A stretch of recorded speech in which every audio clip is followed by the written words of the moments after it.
The plank looks simple and everybody gets it slightly wrong.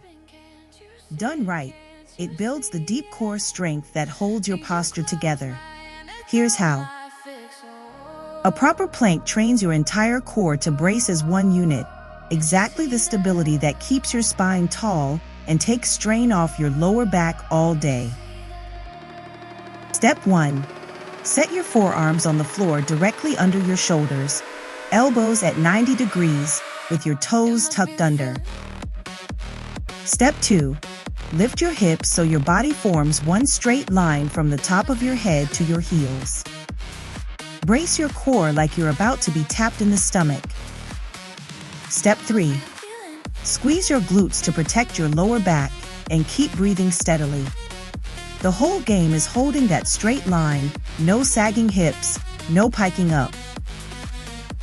The mistakes that matter: don't let your hips sag toward the floor. That dumps the load onto your lower back. And don't pike your hips up to cheat. If you can't hold the line, drop to your knees.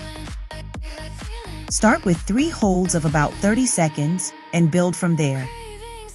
A perfect 30-second plank beats a sloppy 2-minute one every time. Posture 12 builds core work into a 2-minute set and guides your form so it actually counts. Free. Links below.